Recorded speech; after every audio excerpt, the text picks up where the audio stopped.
Décoder l'astrologie, le podcast qui vous aide à interpréter le langage cosmique. Mon nom est Maude Vallière et je vous accompagne dans l'exploration de votre carte du ciel sous la lentille de l'astrologie ancienne.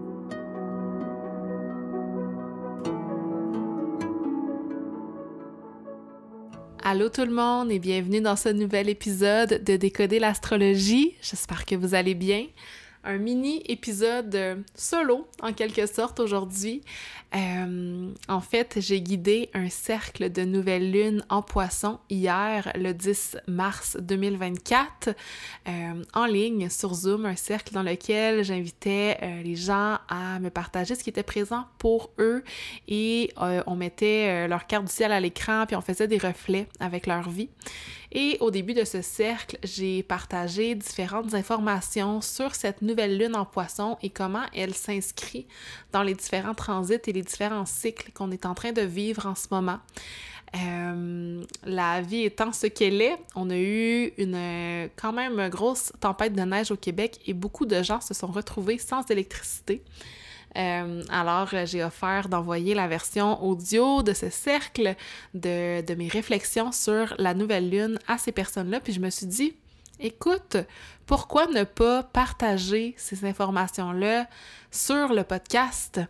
Donc, j'ai décidé de créer un mini-épisode de podcast que je présente vraiment dans toute son imperfection parce que il a été enregistré via Zoom parce que, en étant via Zoom, il y a moi qui lis les commentaires dans Zoom, moi qui partage des choses à l'écran que vous verrez peut-être pas. Mais bon, je me dis que à travers cet épisode-là, il va peut-être avoir des clés ou des choses qui vont peut-être pouvoir vous parler comme elles ont parlé aux personnes qui étaient présentes au cercle. Donc, je me permets, ça va pas bien, je me permets de libérer l'élite en vierge, puis vous comprendrez dans l'épisode parce que j'en parle justement de cette recherche de perfection qui peut parfois être présente dans notre société, puis comment l'élite en vierge nous invite à embrace l'imperfection, surtout avec cette opposition avec la nouvelle lune en Poisson. Bref, cet épisode est chaotique, cet épisode s'en va un peu partout, mais je pense que cet épisode vient de mon cœur et qu'il pourra peut-être rejoindre le vôtre. Alors voilà, je vous laisse là-dessus sur ce cercle et sachez que j'ai l'intention de créer d'autres cercles de ce genre. Donc, je vous invite à me suivre sur Instagram si vous avez envie d'y participer éventuellement. Et je vous annonce aussi que je réouvrirai Et j'ai la tête dans le poisson en ce moment. J'ai dit que j'embrassais le chaos, je recommence pas. Je vais réouvrir mon calendrier de réservation pour les lectures de cartes du ciel à l'équinoxe de printemps, le 21 mars 2024. Donc, je vous mets dans la barre d'infos la liste d'attente si vous avez envie d'être avisé en premier et d'avoir la priorité pour réserver un moment avec moi. Je vais avoir des lectures de cartes du ciel natales, donc qui représentent votre personnalité, votre identité, votre chemin de vie. Je vais avoir des lectures de cartes du ciel qui vont être dans l'analyse des énergies de votre année, de votre profection annuelle, de votre retour solaire. Je vais aussi faire des analyses de couple, de synastrie. Puis je vais garder aussi un peu une formule, un peu comme l'espace miroir, qui est l'endroit où vous pouvez venir me poser des questions. D'ailleurs, l'espace miroir est toujours ouvert. Si vous avez des questions, c'est 55$ pour 1 à 2 questions. J'explore votre carte du ciel selon l'analyse d'un placement que vous avez envie d'explorer, selon une situation que vous vivez en ce moment. Donc tout ça, c'est dans la barre d'infos. Mais j'ai envie d'emmener cet espace d'oracle en format lecture de carte du ciel d'une heure si vous avez envie qu'on reflète sur certaines situations de votre vie. Il va vraiment avoir beaucoup de go with the flow dans ces espaces-là, mais je reviens vous en parler un peu plus en profondeur bientôt. Donc, pour l'instant, je vous laisse avec le cercle et je vous invite à être indulgent pour la qualité audio et la structure de cet épisode. Je vais essayer du mieux possible de mettre dans la barre d'infos de l'épisode les chapitres dans lesquels je parle des différents aspects de cette nouvelle lune et sachez que je ne parle pas seulement de la nouvelle lune, je parle aussi de quelques transits qui sont à venir dans les prochaines semaines, dans les prochains mois, parce que tout ce qu'on rencontre en astrologie, ça fait partie d'un cycle. Alors voilà, je vous remercie d'être à l'écoute et je vous souhaite un bon épisode. OK, donc aujourd'hui, 10 mars et non 10 février. Je sais pas pourquoi, j'ai vraiment l'impression qu'on est encore en février. Pour moi, le 10 février a été une date vraiment marquante et je pense que c'est peut-être pour ça qu'elle revient vraiment. Ça a été le décès de ma grand-maman, ça fait un mois aujourd'hui. Puis j'ai envie de... Ouais, j'ai l'élan de comme lui dédier ce cercle ce soir. Je la sens présente avec moi, puis ce départ-là a vraiment créé un gros vent de changement dans ma vie, puis il y a beaucoup des enseignements que je vais transmettre ce soir, je pense, qui viennent d'elle d'une certaine façon. Fait que, mon Dieu, ça commence bien, une nouvelle lune en poisson. Donc, voilà. Merci pour votre amour. Je pensais pas commencer en disant ça, mais le 10 février m'a rappelé ça. OK. Je vais manquer une petite seconde. Donc, la nouvelle lune de ce soir, pour moi, c'est la semence d'un pourquoi. J'avais écrit un article de blog lors de la dernière nouvelle lune, qui était la nouvelle lune en Verseau, qui s'appelait l'appel de concrétiser un idéal. Puis j'expliquais dans cet article-là que c'était peut-être à un moment où est-ce que une idée ou un mindset se présentait à nous, puis qu'on avait un désir justement de le matérialiser dans notre réalité. Parce que c'était une nouvelle lune en Verseau qui était gouvernée par Saturne, qui était en Poisson. Fait que la nouvelle lune d'aujourd'hui va vraiment avoir beaucoup de résonance avec la dernière nouvelle lune qu'on a vécue, puis avec le dernier cycle lunaire. Puis pendant toutes les nouvelles lunes qu'on va avoir dans le signe du Poisson, dans le signe du Capricorne, dans le signe du Verseau, tu sais, ça va tout le temps être connecté avec Saturne, fait qu'il va toujours avoir des liens qu'on va pouvoir faire.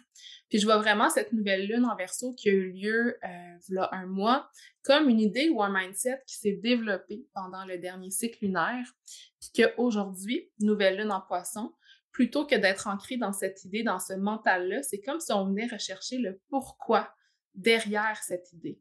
Un peu comme le ressenti, la vision de notre cœur, quelque chose qui est présent vraiment dans l'imaginaire. Puis une nouvelle lune, on le sait, c'est une semence. Puis quand il y a une semence dans la terre, on la voit pas encore. Fait qu'il y a quelque chose qui est présent en nous, peut-être une vision, un rêve, une aspiration, un idéal dans l'énergie du Poisson, quelque chose qui est présent dans l'invisible, qu'on voit un peu à long terme, puis qui est beaucoup aussi associé avec le 3e décan du Poisson. Vous pouvez le voir ici à mon écran. On a le Soleil et la Lune qui sont en conjonction pour la nouvelle Lune à 20 degrés du Poisson, ce qui commence le 3e décan. Un décan qui est associé à Mars, que vous pouvez voir ici. D'ailleurs, si vous remarquez plein de symboles dans ma petite roue, c'est parce que je travaille avec les décans, qui est la première roue où est-ce que vous voyez les planètes, et les termes égyptiens, qui est la 2e roue. Puis je trouve ça super intéressant parce que cette nouvelle lune-là est dans le terme égyptien de Mars et dans le décan de Mars aussi. Fait qu'il y a vraiment une énergie martienne qui est cachée sous les profondeurs de cette nouvelle lune-là. Puis je vais vous partager dans le chat l'image de la carte du 10 de coupe qui est associée au 3e décan du Poisson pour qu'on puisse en parler un peu ensemble. Je voulais avoir mon deck, mais j'ai oublié de l'amener. Et en même temps, je vais vous mettre aussi dans le chat un petit document des différentes maisons associées au signe dont on va parler ce soir pour que vous puissiez trouver les thématiques activées dans votre carte du ciel selon votre ascendant. Donc, pour ceux qui suivent un peu ce que je fais, c'est les mêmes petits tableaux que je partage habituellement. C'est tout le temps pratique pour aller voir, OK, qu'est-ce que la maison du Taureau? Qu'est-ce que la maison du Taureau dans ma carte du ciel? Qu'est-ce que la maison du Poisson? Etc. Donc, je vous laisse le temps d'ouvrir ça. Donc, lorsqu'on a une planète ou une nouvelle lune dans notre cas aujourd'hui qui vient activer un décan, c'est comme si on venait activer la scène de ce décan, la scène de cet arcane du tarot dans notre conscience collective. L'énergie du 10 de coupe, c'est souvent cette énergie-là de « ils vécurent heureux et eurent beaucoup d'enfants », l'atteinte d'un idéal, l'atteinte du bonheur, l'atteinte de quelque chose qu'on croit qui va nous rendre heureux, quelque chose qui n'existe pas encore dans le monde tangible. Fait qu'il y a vraiment une connexion avec le monde imaginaire à travers ça, puis c'est vraiment dans notre ressenti, vraiment dans nos croyances, dans ce qu'on croit qui va nous rendre heureux. Puis ce que je trouve intéressant dans cette nouvelle lune qui est dans le décan et le terme égyptien de Mars, c'est que vraiment une intensité qui est rajoutée, qui est ajoutée à la planète Mars. Dans l'énergie aussi du chiffre 10, dans le 10 de coupe, c'est comme l'énergie qui est de complétion un peu. Quand on parle d'un but ou d'un idéal qu'on veut atteindre, c'est qu'on veut avoir cette complétion-là qui va nous rendre heureuses ultimement. Puis, ça peut être accompagné aussi d'émotions qui sont extrêmes. Fait que l'énergie de Mars en Poisson, l'énergie du double Mars qui est présent. Fait que qu'est-ce qu'on peut se demander à travers ça, c'est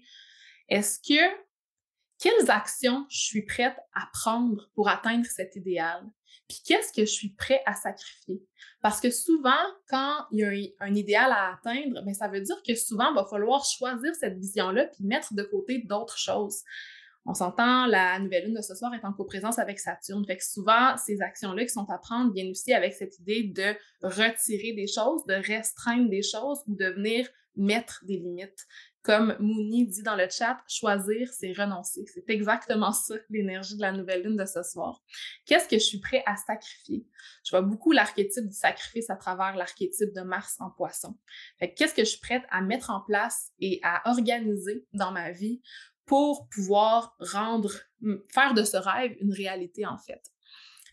Puis vous pouvez voir ici qu'on a, avec la nouvelle lune, on a Neptune qui est présent et on a Saturne. C'est sûr qu'en étant astrologue traditionnel, j'utilise un petit peu moins les planètes extérieures comme Uranus, Neptune, Pluton. Souvent, ce qu'on dit quand on a une coprésence de Neptune, c'est qu'il va y avoir de la confusion dans l'air, une connexion à quelque chose de plus grand, quelque chose de transcendantal. Donc, évidemment, cette énergie-là, le Poisson, pour moi, la porte déjà. Fait que la présence de Neptune ne fait pas une grande différence. Mais si on va s'arrêter un petit peu plus sur la présence de Saturne, bien, Saturne, c'est une planète qui vient créer une distance. Hein? C'est la planète qui est la plus éloignée dans les planètes qu'on peut voir à l'œil nu. C'est la planète qui vient marquer la délimitation entre justement les planètes visibles et les planètes non visibles. Fait qu'il y a vraiment cet effet-là de distance de la Terre. Fait que c'est comme si on ressent peut-être une distance entre notre réalité actuelle, hein, Saturne qui vient nous mettre la réalité en face, puis cette vision-là ou ce rêve-là qui est une réalité imaginée en fait. Fait qu'il y a peut-être avec Saturne des barrières ou un mur devant nous qui nous empêche d'avancer vers ça.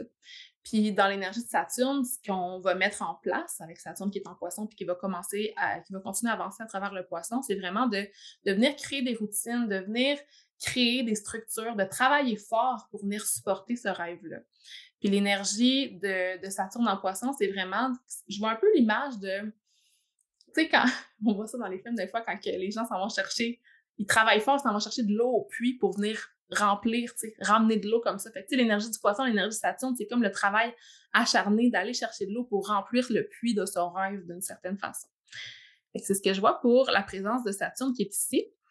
Puis, dans le bigger picture, le signe du Poisson est gouverné par Jupiter. Donc, la planète qui gouverne cette nouvelle lune-là, c'est Jupiter qui est placé en Taureau.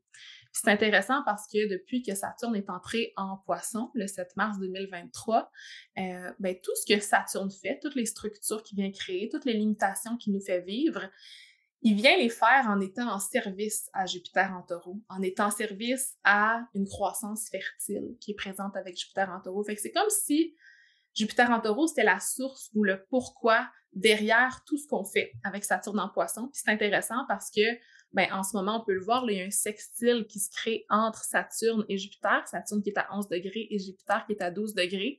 Fait qu'ils sont dans des positions confortables pour se supporter une et l'autre. Ils sont toutes les deux dans des signes yin, Saturne qui est dans l'énergie de l'eau et Jupiter qui est dans l'énergie de la Terre. Fait que c'est comme l'eau qui vient nourrir la Terre d'une certaine façon. Puis si vous voulez l'observer dans votre carte du ciel, vous pouvez aller voir qu'est-ce qui, dans la maison du Poisson, vient nourrir ma maison du Taureau. Une bonne question à se poser. Donc, cette énergie-là de la nouvelle lune qui est gouvernée par Jupiter en Taureau, c'est vraiment... Pour moi, c'est l'abondance ou la croissance que l'on peut retrouver à travers l'idée de prendre son temps dans l'énergie du Taureau. C'est une abondance, comme je disais, qui est fertile, puis qui vient aussi quand on prend soin de tout ce qui est relié à l'énergie du Taureau, donc prendre soin de son corps, prendre soin de la nature. Ouh, désolée, mon écran est fermé. Donc, prendre soin de vraiment tout ce qui est relié justement à notre nature, à notre corps, à notre réalité concrète dans l'énergie d'un signe de terre. Puis Puis si on continue d'observer justement ce cycle-là avec Jupiter qui va continuer d'avancer dans le signe du Taureau, on a une grande conjonction qui va arriver le 20 avril prochain, conjonction de Jupiter et Uranus en Taureau, qui pour moi va être un peu un genre de breakthrough dans ce cycle-là de la croissance de Jupiter dans la maison du Taureau dans notre carte du ciel. Fait que c'est comme si toutes les routines, toutes les limites, toutes les structures qu'on est en train d'installer dans la maison du Poisson vont nourrir ce breakthrough-là ou cette libération fertile qui va avoir lieu le 20 avril à la conjonction Uranus et Jupiter. Fait que je trouve ça vraiment intéressant de l'observer évoluer à travers le temps. Une petite gorgée avant de continuer.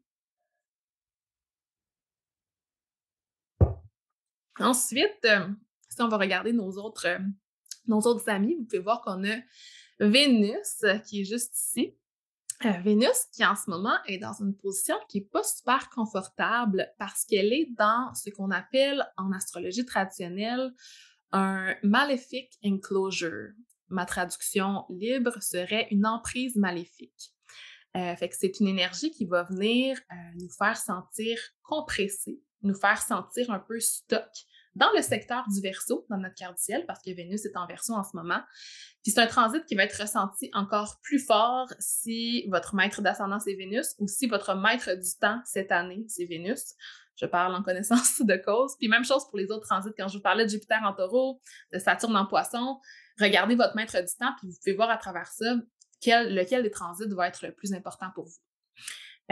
Donc, en ce moment, on se sent compressé vraiment parce que Vénus est placée entre Mars et Saturne. Puis c'est ça qui crée l'emprise maléfique. Fait que c'est comme si Vénus était prise entre le désir d'action de Mars, puis la réactivité de Mars, puis le besoin de structure, puis le besoin d'affirmer ses limites de Saturne. Fait qu'il y a comme une pression qui vient écraser Vénus. Puis Vénus, qu'est-ce que ça représente? Mais ça représente notre créativité, ça représente nos relations. Fait que c'est au niveau de notre créativité, notre pouvoir créatif, de nos relations qu'on veut ressentir cette compression-là en ce moment. On peut la ressentir aussi dans les secteurs qui sont gouvernés par Vénus dans notre carte du ciel, donc le secteur du Taureau et le secteur de la Balance. Donc voilà pour l'énergie de Vénus. C'est intéressant parce que Vénus va continuer d'avancer et va sortir du signe du Verseau le 12 mars. Fait que c'est comme dans 2 jours, ça, le 12 mars. Puis dans l'énergie de Vénus en Verseau, quand je parlais justement de cette compression-là, puis de se sentir pris, c'est souvent quelque chose qui va aller réveiller l'énergie du Verseau. Fait que peut-être un sentiment d'aliénation, un sentiment de sortir du moule, surtout au niveau de nos idées, au niveau de notre mental. Fait que ça peut représenter parfois des conflits idéologiques, puis vraiment venir compresser au niveau de l'esprit. Fait qu'à partir du 12 mars, on va avoir Vénus qui va entrer dans le signe du Poisson, qui est un moment de gloire pour Vénus, parce que c'est Vénus qui va rentrer dans son exaltation. Fait que là, elle va avoir un petit coup de pouce pour se sentir mieux dans cet espace de confinement-là. Fait que c'est comme si elle va recevoir un peu l'énergie du Poisson, fait qu'une énergie artistique, beauté, amour, imagination, la connexion, de la fluidité. Fait que tout ça va venir nourrir Vénus pendant qu'elle va être encore dans son emprise maléfique. Puis le moment où Vénus va dépasser Saturne, c'est le moment où est-ce qu'elle va sortir de cette emprise maléfique-là qui va avoir lieu le 22 mars. Fait qu'à ce moment-là, Vénus est libérée, donc retour de la créativité, on laisse aller ce sentiment de résistance, puis c'est comme si les tensions relationnelles ou les tensions par rapport à notre créativité vont être libérées d'une certaine façon. Donc ça, c'est ce qui se passe avec Mars et Vénus en ce moment. Vous l'aurez peut-être remarqué, dans la carte du ciel, on a aussi un carré qui se crée. Ah, Laurie, est-ce qu'il existe des emprises bénéfiques? Non, il n'y a pas d'emprise bénéfique, juste maléfique. Merci pour ta question. C'est vrai, ça serait cool, par exemple. Puis sachez aussi que quand on a une emprise maléfique, si on a une autre planète, donc si, par exemple, j'avais Jupiter qui est en Balance et qui viendrait former un trigone avec Vénus, l'emprise maléfique serait cassée parce qu'elle recevrait une abondance de Jupiter. Intéressant à savoir. Donc ensuite, si on va regarder l'énergie d'un grand transit que j'ai beaucoup ressenti dans les derniers jours, je vous en parlerai peut-être tantôt dans notre espace de cercle, c'est le carré Mars-Uranus qui honnêtement est l'un des transits les plus challengeant, j'ai envie de dire, en astrologie, parce que Mars, c'est une planète qu'on appelle maléfique, c'est une planète qui vient attaquer, combattre, prendre action, brûler. C'est une planète qui vient mettre de la pression d'une certaine façon. Puis Mars en Verseau, un peu comme Vénus, ben c'est quelque chose en lien avec les idéologies. Fait combattre au niveau du mindset, parfois c'est même se combattre avec soi-même au niveau de son mental, au niveau de sa manière de processer l'information. Puis ça peut être aussi des batailles au niveau des idéologies, de nos façons de penser, au niveau de la communication aussi avec Mars en Verseau. Puis Uranus, ben c'est la planète qui vient libérer, qui vient innover, qui vient exploser, qui vient créer un changement de choc, qui vient nous encourager à la rébellion. Fait que l'image que je vois un peu entre Mars et Uranus qui viennent créer un carré qui est un aspect de tension, c'est comme un genre d'explosion de poussière, une explosion au niveau des idées. Fait que c'est comme une attaque qui est soit mentale, sociale, puis qui vient exploser dans le tangible, dans l'énergie du taureau. Fait qu'on a vraiment cette tension-là qui se crée entre le secteur du Verseau dans notre carte du ciel, donc la maison du Verseau, et la maison du Taureau dans notre carte du ciel. Puis souvent, ça peut nous donner une idée, une tendance à genre avoir l'impression qu'on vient craquer sous la pression, tu sais. Puis je pense que je vais vous raconter tout de suite ma petite histoire en lien avec ça parce que j'ai l'impression que quand on parle de ce transit-là, ça peut avoir l'air vraiment intense. Il y a souvent des personnes qui pensent que « Oh my God, tout va briser, je vais me faire mal, je vais avoir un accident ou ça va vraiment exploser dans ma vie. » Mais dans mon cas, ça s'est passé dans un événement qui est quand même assez subtil. J'ai reçu un appel d'un membre de ma famille quand le transit se perfectionnait. Puis je trouve ça drôle parce qu'après ça, je suis allée voir la carte du ciel du moment où est-ce que j'ai reçu l'appel. Puis l'ascendant était exactement sur Uranus en Taureau. Fait que j'ai fait un post cette semaine sur Instagram sur les synchronicités astrologiques. Puis pour moi, c'est exactement ça. Tu sais, l'ascendant venait activer au moment précis cette dynamique-là dans ma carte du ciel. Puis ça a été un appel où est-ce qu'on me demandait un service, mais de manière vraiment, vraiment enragée. Là. Vraiment, la colère de Mars était très présente. Puis moi, dans ma carte du ciel, ça vient activer ma maison 5 et ma maison 8. Ma maison 5 qui me parle de ma créativité, puis ma maison 8 qui est reliée aux ressources des autres. Fait que c'est comme si on me demandait un service qui était dans le support de la ressource de l'autre, avec l'énergie de Uranus en Taureau, puis qui faisait appel à ma créativité. Puis ça a été demandé de manière vraiment impolie, en me mettant beaucoup de pression, en me faisant sentir coupable. Puis je l'ai tout de suite senti à l'intérieur de moi, cette énergie-là de compression. Moi, mon maître du temps, là, c'est Vénus. Fait que je me sens comprimée en ce moment. Puis je l'ai senti dans mon corps, puis j'étais comme « Oh mon Dieu, ça bouille à l'intérieur de moi, puis j'ai pas envie de rappeler cette personne, j'ai pas envie de répondre. » Donc, ce que j'ai fait à ce moment-là, c'est que j'étais sur YouTube, puis j'ai écrit « Pratique de Sacred Rage ». Fait que j'ai fait des pratiques avec des genres de tissus qu'il fallait que je tourne le tissu comme ça, que je brise des feuilles, que je crie juste pour exprimer la colère. Puis à ce moment-là, ça a été là que j'ai fait « Ah! » C'est ça le transit de Mars-Uranus pour moi, cette libération-là de la colère. Fait que ressentir la pression, puis pouf, ensuite la libérer, soit par une expression ou soit par... On peut le faire de manière saine ou non saine. Là. Après ça, c'est vous qui décidez comment que vous le gérez dans votre vie. Mais je trouvais que c'était une belle image pour voir comment ce transit-là peut nous affecter. OK. Donc ensuite... Ah! J'ai oublié de mettre un petit point dans cette carte du ciel. Petit point bien important.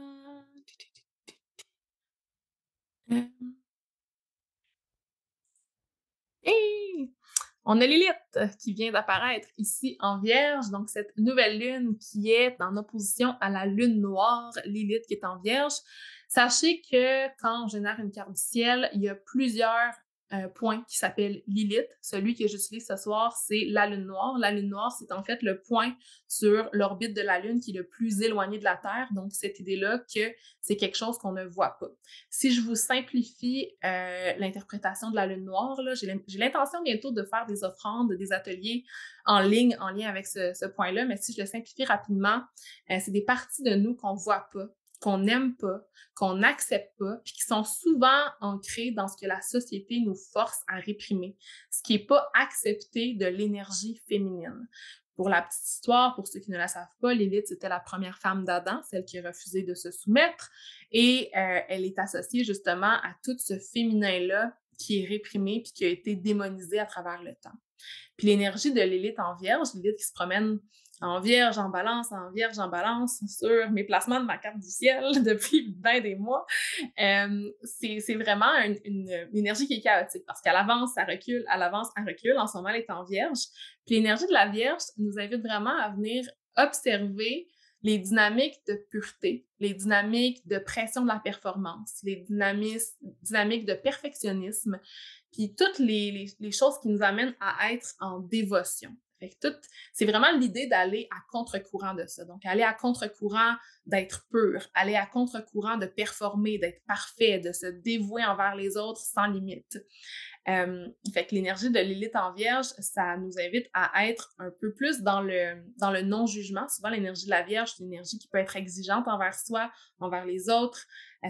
Qui peut porter un jugement envers soi-même, tu sais, en se disant ça c'est bien, ça c'est mal. Fait qu'il y a vraiment cette notion-là du bien et du mal qui est présente dans Lilith en Vierge.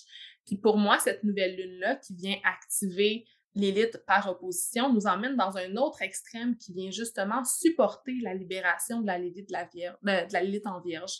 Fait que c'est comme si on vient d'une certaine façon assumer tout ce qui est un peu plus hors de ce monde, tout ce qui est un peu plus considéré comme woo-woo, mystique, tout ce qu'on peut pas mentaliser, tout ce qu'on peut pas décortiquer, juger.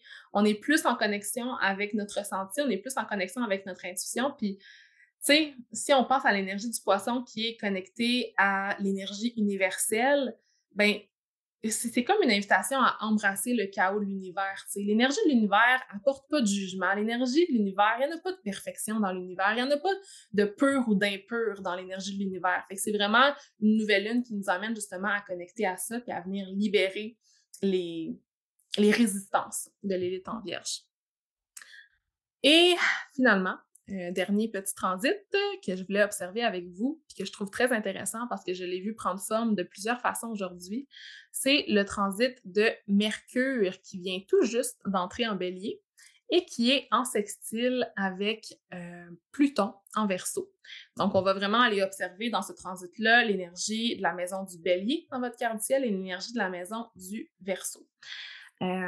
Donc, Mercure en Bélier, pour moi, ce que ça représente, mais c'est d'avoir une communication qui est rapide, qui est spontanée, qui est réactive, puis qui est parfois dans une perspective de sa propre individualité. Fait que c'est autant au niveau du mental, des idées que la communication. Puis Pluton, ben, c'est une planète qui vient régénérer, qui vient transformer, qui vient détruire, puis qui vient toucher à des dynamiques qui sont parfois inconscientes. Fait que dans l'énergie de Pluton en Verseau, c'est quelque chose qui va venir régénérer, transformer, détruire des idéologies, un mindset ou une perspective qui est plus au niveau du collectif. Fait que la phrase qui me vient avec ce transit-là, c'est vraiment que l'expression de la colère, c'est comme une puissance créatrice qui mène vers l'innovation puis la destruction d'un statu quo, peu importe ce que ça représente pour vous dans votre vie. Que l'expression de notre colère, ça vient transformer quelque chose dans notre vie puis ça vient nous faire peut-être parfois sortir de la boîte, se sentir différent dans notre manière de réfléchir, mais ça vient nous redonner notre pouvoir dans l'énergie de Pluton en Verseau en même temps. Donc, je pense que c'est un transit qui est très intéressant. Souvent, quand on a un sextile, c'est une opportunité d'en profiter. Ça ne va pas nécessairement se présenter.